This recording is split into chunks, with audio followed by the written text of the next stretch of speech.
Bismillahirrahmanirrahim. Assalamualaikum warahmatullahi wabarakatuh. Alhamdulillahirabbil alamin.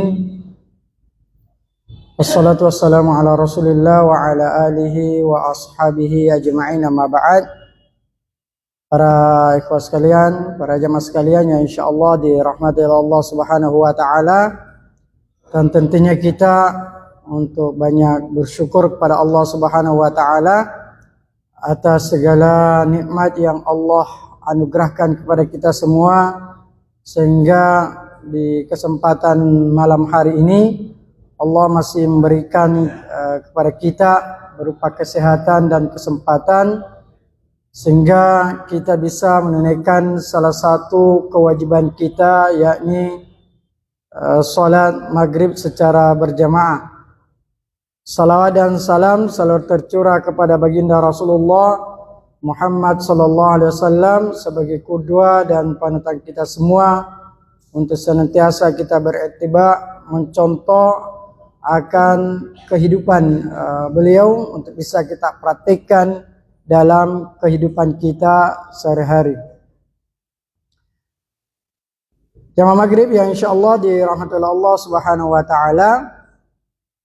Oleh karena itu jemaah sekalian, perlunya kita terus introspeksi diri kita, terus memperbaharui diri kita, utamanya adalah niat-niat kita, agar di setiap ibadah yang kita lakukan betul-betul kita lakukan itu dikarenakan mengharapkan ridha Allah Subhanahu wa taala.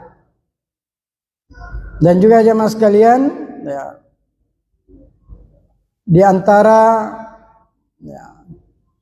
hal yang penting untuk kita tahu jamaah sekalian, bahwa Allah Subhanahu wa taala mengutus kekasihnya ini baginda Rasulullah Muhammad sallallahu alaihi wasallam, yang hingga akhir hayat daripada baginda Rasulullah sallallahu alaihi wasallam senantiasa menuntun umatnya agar bagaimana umatnya bisa selamat di dunia dan di akhirat. Bahkan baginda Rasulullah juga meninggalkan beberapa atau meninggalkan warisan akan ilmu Al-Quran dan As-Sunnah yang menjadi panduan hidup kita di dalam mengarungi kehidupan ini, agar kita bisa meraih kebahagiaan di dunia dan keselamatan di akhirat kelak jemaah sekalian.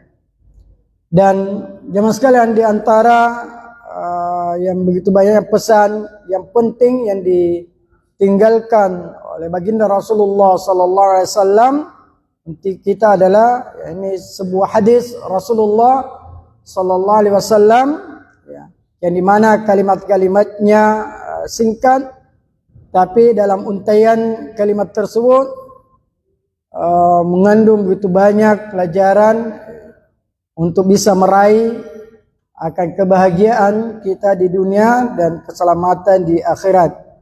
Akan tetapi sebagian kita dalam memaknai kata kebahagiaan itu, sebagian kita memaknainya dengan berupa materi, berupa harta, berupa keluarga dan seterusnya.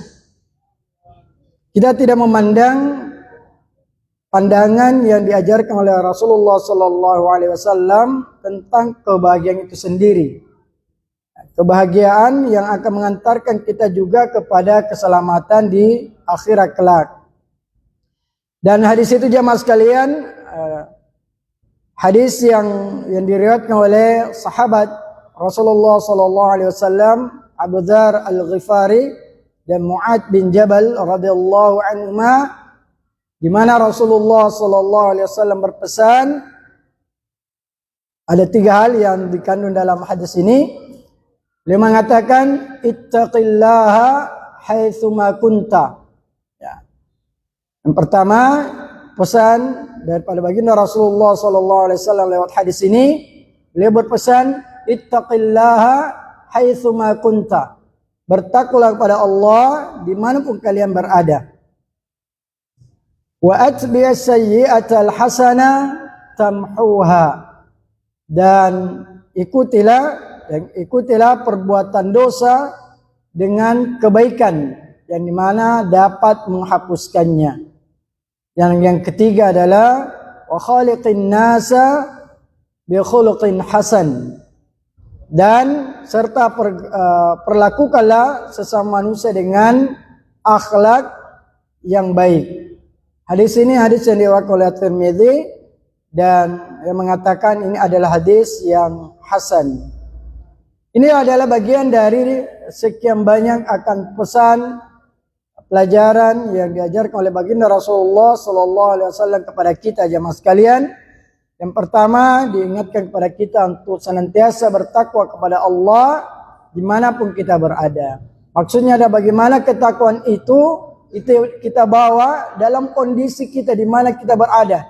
Di situasi apa yang kita bawa ketakwaan itu pada diri kita. Bawa ketakwaan itu ketika kita berada dalam pekerjaan kita di kantor. Kita sebagai guru, kita bawa ketakwaan itu dalam hal kita mengajar murid-murid kita. Kita sebagai pedagang bawa ketakwaan itu dalam dunia dagang kita. Ketika ketakwaan ini kita bawa di setiap keadaan kita, maka ini akan membuat diri kita bahagia dan menjadikan kita tenang dalam kehidupan kita jemaah sekalian. Jadi at-taqwa dan al-khauf, rasa takut kepada Allah Subhanahu wa taala, inilah yang bisa mengantarkan kita, yang mencegah diri kita dari hawa nafsu kita di dalam melakukan kemaksiatan. Kalau kita bawa di dunia dagang kita, ada di perdagangan kita, takwa kita bawa, al-khauf itu kita bawa di dalamnya, maka ketika kita atau seorang pedagang kita ingin berbuat curang dalam dunia perdagangannya, karena ada ketakwaan yang dibawa dalam dunia dagangnya, ada rasa khauf pada Allah Subhanahu wa taala, inilah yang membuat mencegah dirinya untuk bermaksiat kepada Allah dalam hal dunia dagang mereka, untuk menipu orang lain dan seterusnya. Nah, ketika ketakwaan kita tidak bawa di dunia itu, di dunia dagang kita atau di bisnis kita, di mana saja, maka ini yang biasa mengantarkan kita kepada kemaksiatan. Tidak ada rasa takut, tidak ada merasa terawasi oleh Allah Subhanahu wa taala. Nah, ketakwaan inilah yang perlu kita bawa di setiap keadaan kita jemaah sekalian, agar bisa mampu untuk meredahkan hawa nafsu kita di dalam melakukan kemaksiatan kepada Allah Subhanahu wa taala. Nah, dan juga jemaah sekalian, dengan ketakwaan ini juga bahkan dirangkum dalam firman Allah Subhanahu wa taala dalam surat Talaq. Allah Subhanahu wa taala berfirman, "Wa may yattaqillaha yaj'al lahu makhraja." Siapa yang bertakwa pada Allah, Allah akan memberikan jalan keluar. Nah, kalau kita bertakwa dengan ketakwaan itu, yang sebenarnya mungkin ada kesempatan untuk melakukan perbuatan kemaksiatan itu, ada peluang untuk kita lakukan. Ada peluang untuk kita mengambil hak orang lain. Ada peluang untuk kita berbuat zalim kepada orang lain. Kita ada peluang untuk berbuat zina dan seterusnya. Akan tetapi, karena rasa takut kita kepada Allah, karena ketakwaan itu hadir dalam diri kita, sehingga membuat mencegah diri kita untuk melakukan kemaksiatan. Dan ketika itu, karena ketakwaan itu hadir, maka Allah memberikan jalan keluar di persoalan kita, permasalahan yang kita hadapi. Ya, permasalahan yang kita hadapi. Bahkan ketika kita tinggalkan sesuatu kemaksiatan, perbuatan dosa, karena Allah Subhanahu wa taala, karena rasa takut kita kepada Allah, karena rasa ketakwaan kita kepada Allah, maka yakinkan Allah akan gantikan jauh lebih baik dari apa yang kita tinggalkan. Ya. Maka Allah akan gantikan sesuatu yang lebih baik dari apa yang kita tinggalkan jamaah sekalian. Dan tidak cukup dari itu jamaah sekalian, bahkan ketika kita bertakwa kepada Allah, memberikan jalan keluar, wa yarzuquhu min haitsu la yahtasib. Dan Allah memberikan rezeki dari arah yang kita tidak sangka-sangka. Ya. Kita mungkin mau melakukan dia mungkin melakukan korupsi dan seterusnya. Tapi karena hadir rasa ketakwaan itu mencegah diri kita untuk melakukan korupsi. Dan mungkin pada saat itu kita butuh sekali yang namanya berupa uang mungkin. Karena kebutuhan yang mendesak dan seterusnya. Dan itu ada kesempatan yang ada di hadapan kita. Dan situlah kita diuji oleh Allah Subhanahu Wa Taala. Kita butuh, sudah mendesak, kemudian Allah membukakan ada kesempatan untuk itu. Kesempatan untuk kita keluar dari persoalan kita dengan cara mungkin dengan cara jalan yang bermaksiat kepada Allah. Ya, mungkin mengambil hak orang lain, melakukan korupsi dan seterusnya. Tapi karena rasa takut kita kepada Allah, rasa ketakuan kita kepada Allah mencegah kita untuk melakukan itu.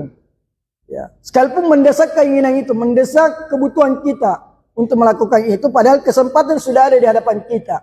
Atau kalau kita mungkin perempuan sudah ada di hadapan mata kita, dan perempuan itu mungkin sudah moja sama kita, kesempatan terbuka bagi kita untuk melakukan zina. Akan tetapi tiba-tiba mungkin muncul pada diri kita rasa khauf pada diri kita kepada Allah Subhanahu Wa Taala, ketakuan kita, maka membuat kita mencegah diri kita untuk meneruskan niat-niat itu, jamaah sekalian. Dan ketika kita berusaha untuk meninggalkan itu semua karena Allah, karena rasa takut kita kepada Allah, maka Allah akan memberikan rezeki dari arah yang Allah dari arah yang tidak disangka-sangka. Dan itu mungkin pernah kita alami semua jamaah sekalian.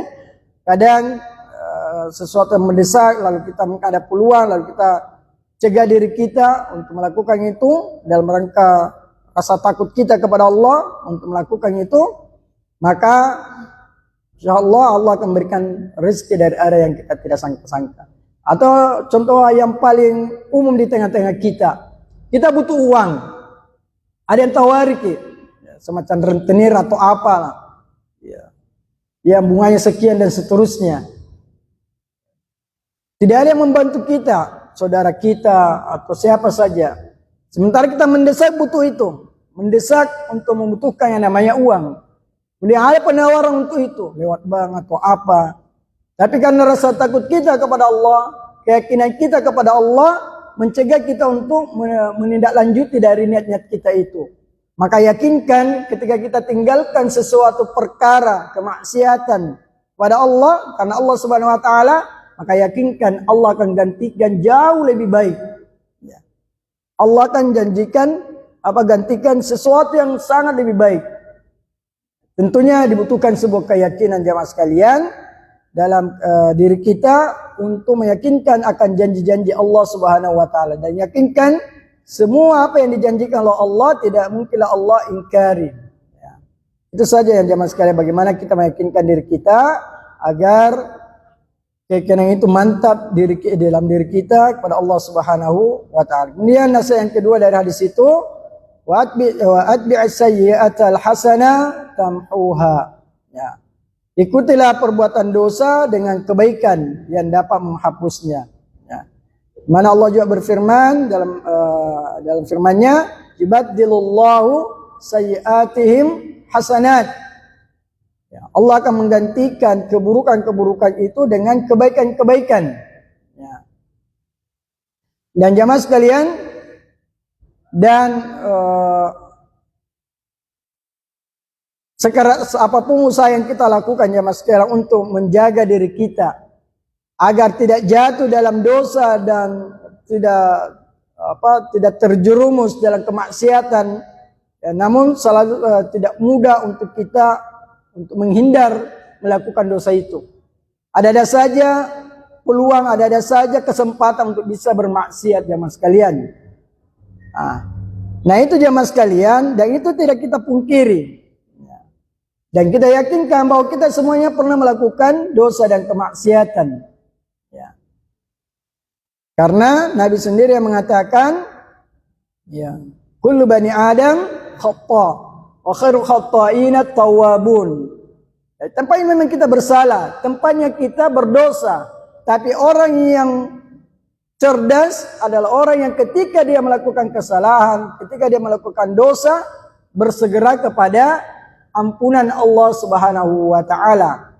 Ketika kita jatuh dalam sebuah kesalahan, jatuh terhadap sebuah kemaksiatan, lalu kita sadar, lalu kita kembali kepada Allah Subhanahu wa taala.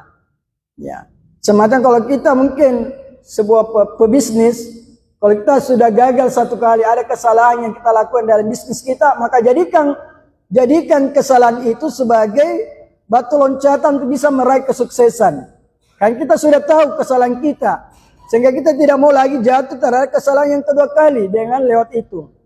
Maka begitulah orang-orang beriman, dia tahu ketika dia melakukan kesalahan, dia berupaya untuk tidak jatuh kembali ke lubang yang sama. Jadi sekalipun kita adalah tempatnya untuk melakukan dosa, kesalahan, dan sebaik-baik kita adalah orang yang segera kepada bertobat kepada Allah Subhanahu wa taala. Jadi tidak ada kata istilah bahasa syaitan yang selalu memberikan membisikkan dalam diri kita dengan bahasa mungkin takalami. Ya, takalami berbuat ini, apalagi tidak ada lagi kesempatan untuk takalim saja, berzina, takalami korupsi, takalami in, dan takala. Akhirnya syaitan menguasai kita. Akhirnya bisa kita masuk dalam perbuatan itu terus menerus untuk kita lakukan. Seakan-akan ketika kita sudah melakukan, tidak ada kesempatan untuk bertobat. Tidak ada lagi kata kesempatan maaf pada diri kita. Padahal Allah sendiri menawarkan kepada diri kita, mengajak kepada diri kita, wasari'u ila maghfiratin min rabbikum wa jannatin 'arduha as-samawati wal ard u'iddat lil muttaqin. Allah mengajak kita, Allah menyuruh kita, begitu sayangnya Allah kepada kita, Allah sendiri panggil kita. Wasari'u, bercepat-cepat ki ila maghfiratin, kepada ampunannya Allah.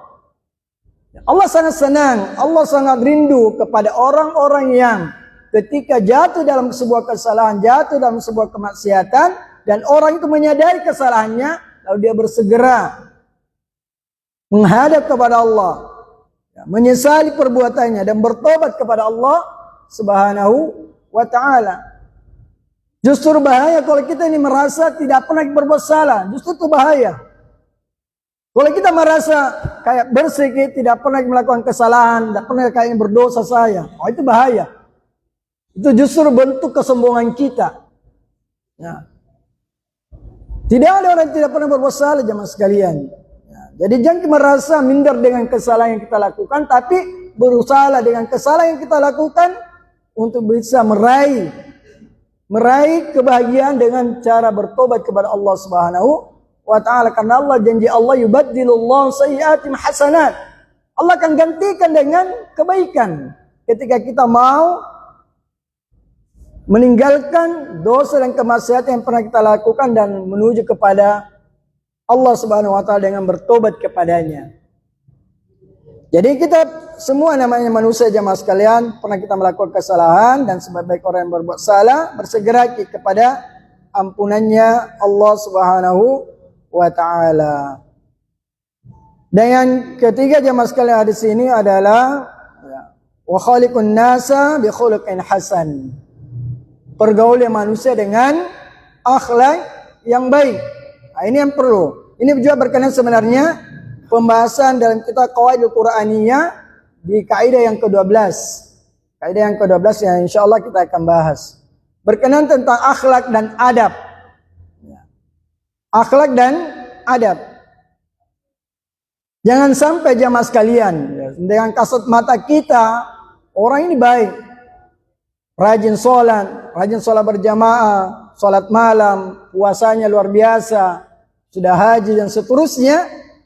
Akan tetapi akhlaknya kepada manusia, adabnya kepada manusia itu sangat rendah.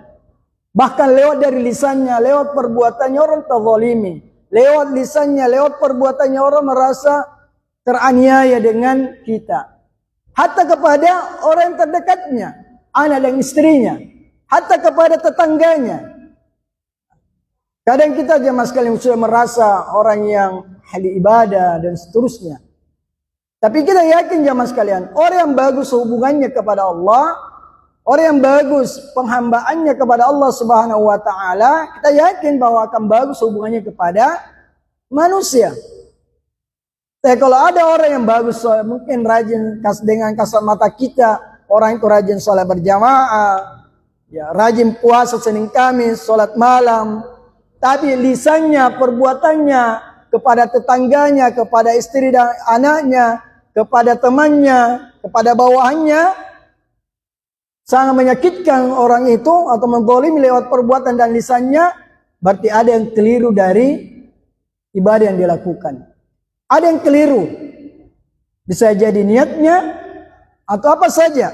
Karena tidak mungkin orang yang bagus hubungannya kepada Allah lalu jelek hubungannya kepada manusia. Kalaupun bagus hubungannya kepada Allah, ada yang keliru dalam ibadah yang dia lakukan. Sama dengan orang yang sholat mungkin jamaah sekalian. Ya. Orang yang sholat, kenapa orang sholat itu masih melakukan perbuatan ini dan perbuatan itu? Ya. Karena bisa jadi sholatnya ada yang keliru dalam sholatnya. Tapi kita yakin dengan ayat Allah Subhanahu Wa Taala bahwa orang yang melakukan sholat, mendirikan sholat akan mencegah dirinya dari perbuatan keji dan kemungkaran. Nah, maka jangan berputus asa dengan itu. Teruslah memperbaharui sholat kita, memperbaharui ibadah sholat kita. Karena insya Allah dengan perbaharuan sholat kita, perbaiki ikhlas kita kepada Allah, itu yang akan mencegah kita dari perbuatan keji dan kemungkaran. Dari perbuatan yang selama kita lakukan, maka yakinkan bahwa sholat inilah menjadi asbab yang akan mencegah kita dari perbuatan keji dan kemungkaran. Itulah janji Allah Subhanahu Wa Taala. Dan jangan kita bilang, kayaknya sholat tapi masih jantung juga masih kemaksiatanku, masih berzina kak, masih minum khamar kak, lebih jam ke sholat dah. Nah, itu namanya waswas setan yang selalu membisikkan diri kita agar kita memang kita jauh dari Allah. Seakan-akan tak kali jam kopi sholat, masa kopi sholat baru masih minum kok, masa sholat kok masih berzina kok. Masih mending mungkin seperti orang seperti itu dibanding orang sama sekali tidak pernah jam masjid. Karena yakinkan dengan sholatnya, ibadah sholatnya yang senantiasa dia perbaharui, itu yang akan mencegah dirinya nanti untuk meninggalkan semua perbuatan-perbuatan kemaksiatannya.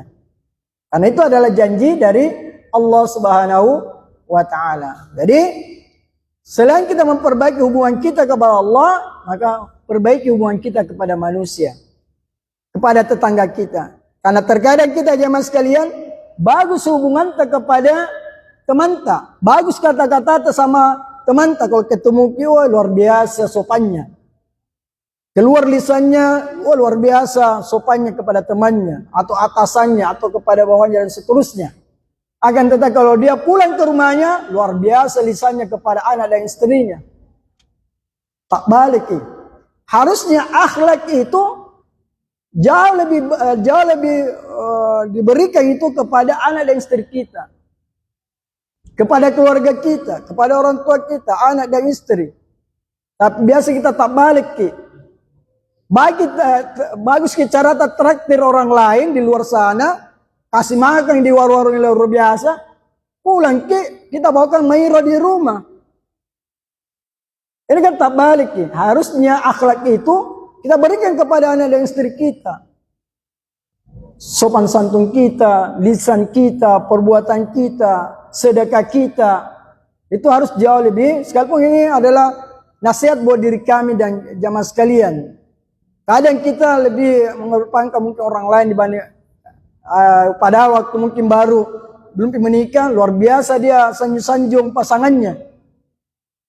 Setelah menikah masih disanjung-sanjung, masih dipuji-puji. Ada yang anaknya tak satu, tak dua, tak tiga, mulai tidak ada itu kata-kata yang dulu pernah didengar oleh pasangannya.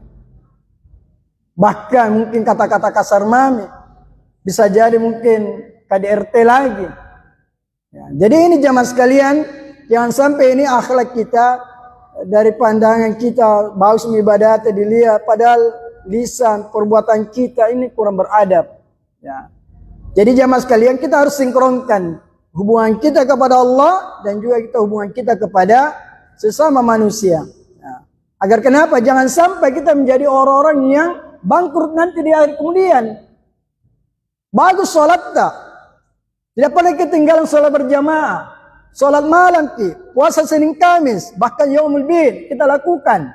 Tapi lisan kita sangat menyakitkan tetangga, sangat lewat kita menyakitkan keluarga kita. Yang kelak nanti di akhirat Allah yang masuk ke dalam surga Allah Subhanahu wa taala, tapi ada yang mengadu kepada Allah lewat belakang kita, tetangga kita, saudara kita atau siapa saja yang pernah kita sakiti dengan lisan-lisan kita, dengan perbuatan kita. Hanya habis itu semua, perbuatan dosanya lagi orang ini yang dikasih sama kita. Hanya kita menjadi orang yang merugi. Ya. Menjadi orang yang merugi jamaah sekalian. Yang itu jamaah sekalian, ingat bagian salah satu yang besar memasukkan kita ke dalam surga Allah Subhanahu wa taala, salah satunya adalah akhlak yang baik. Akhlak yang baik. Ya.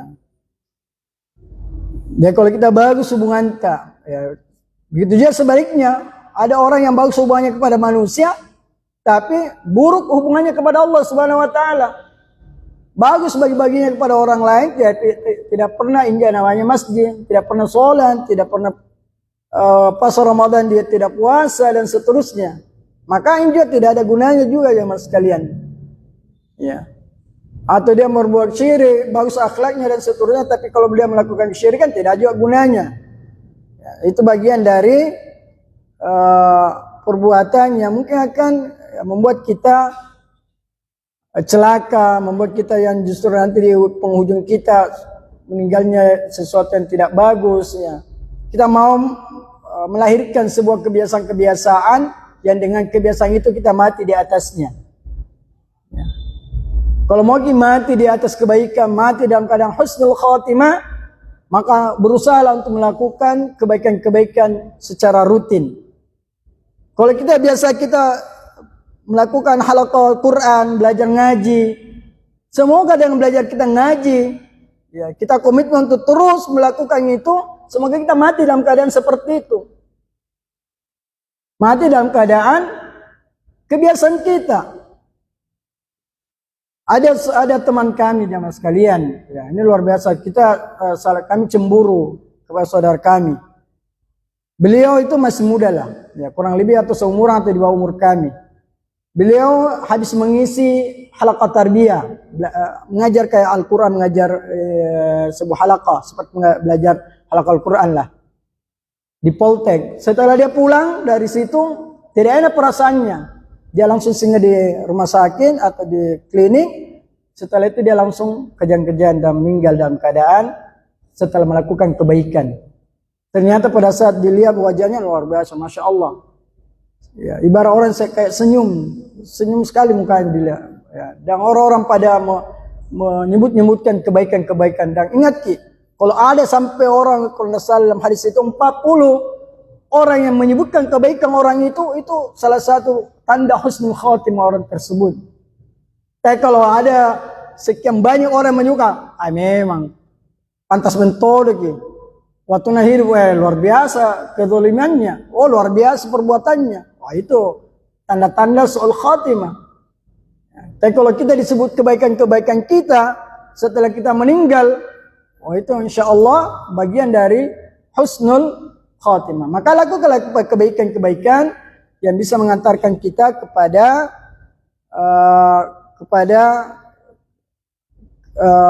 husnul khatimah. Dan juga Rasulullah SAW bersabda tentang akhlak ini jamaah sekalian, tentang adab. Rasulullah bersabda, "Ma syai'un athqalu min fi mizanin al-mu'min yaumal qiyamah min khulqin hasan." Tidak ada sesuatu yang paling berat, tidak ada sesuatu yang lebih berat dalam timbangan amal seorang mukmin di hari kiamat kecuali melebihi akhlak yang baik. Melebihi akhlak yang baik. Ada pernah kisah kalau tidak salah, hanya sepotong roti atau apa yang diberikan kepada anak kecil, yang dengan sepotong roti yang diberikan anak itu membuat anak itu bahagia, gembira, senang dengan pemberian orang itu, yang kelak nanti dari menjadi timbangan amalnya yang membuat timbang itu menjadi berat. Jangan dianggap enteng. La tahqirana minal ma'rufi syai'an. Jangan pernah anggap enteng kebaikan yang kita lakukan. Hatta yang kecil saja.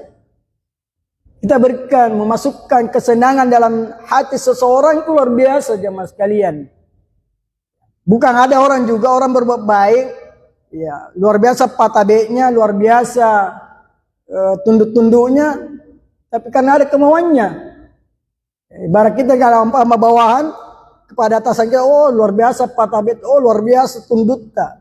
Karena kita mau ada sesuatu yang kita mau. Setelahnya bilang supaya cepat naik jabatan, cari muka dan seterusnya. Padahal tidak seperti itu jamaah sekalian. Kita tampilkan akhlak kita siapapun dia. Siapapun dia jamaah sekalian. Bahkan kisah begitu yang namanya ketakwaan yang kita bahas di awal daripada hadis ini jamaah sekalian, berkenan tentang kisah sahabat Abu Dzar Al-Ghifari bersama Bilal bin Rabah. Berkenan dalam kitab juga ini, kita Qawaidul Quraniyah, disebutkan di dalamnya kisah tersebut. Ada sebuah yang namanya terjadi perdebatan antara Al-Ghifari, sahabat Rasulullah, bersama Bilal bin Rabah. Lantaran mungkin sudah panas orang ini, ya, ada sedikit sifat-sifat jahiliyah muncul. Akhirnya dengan kemarahannya keluarlah lontaran daripada lisan dari sahabat Rasulullah Abu Dzar Al-Ghifari dengan mengatakan kepada Bilal bin Rabah sebagai, wahai anak dari budak hitam. Ya. Istilahnya Abu Dzar ini menghina Bilal bin Rabah dengan lewat ibunya yang hitam, yang budak. Akhirnya Bilal bin Rabah, dan berita ini sampai kepada Rasulullah sallallahu alaihi wasallam, dan Rasulullah begitu marahnya, ya, marah. Mendengar itu, lalu dia datang ke tempat itu dan menegur Bilal bin Rabah, menegur Abu Dzar Al-Ghifari. Beliau mengatakan kurang lebihnya bahwa kamu ini masih terdapat sifat-sifat jahiliyah, masih ada terdapat dalam diri pada Abu Dzar Al-Ghifari sifat jahiliyah. Ya, sifat jahiliyah yang terdapat dalam diri Abu Dzar Al-Ghifari, mengatakan kepada Bilal bin Rabah. Dan itu menjadi teguran yang besar, teguran yang betul-betul kayak kalau kita ditegur, yang paling pedis itu tegurannya Rasulullah kepada Abu Dzar. Sehingga pada saat itu sudah terakhir keluar kata-kata itu kepada orang lain. Dia sudah berjanji, sudah hentikan kata-kata itu jamaah sekalian untuk menyakiti orang lain setelah ditegur oleh baginda Rasulullah Muhammad sallallahu alaihi wasallam. Ini itu jamaah sekalian beberapa yang kita sebutkan dalam hadis Rasulullah sallallahu alaihi wasallam. Insyaallah pekan depan kita akan sudah masuk di kitab Qawaidul Quraniyah untuk membahas kaidah yang ke-12 berkenaan tentang akhlak dalam kitab tersebut. Ini yang bisa kami sampaikan, lebih dan kurangnya mohon dimaafkan. Subhanakallahumma wa bihamdik, asyhadu an la ilaha illa anta, astaghfiruka wa atubu ilaik. Assalamualaikum warahmatullahi wabarakatuh.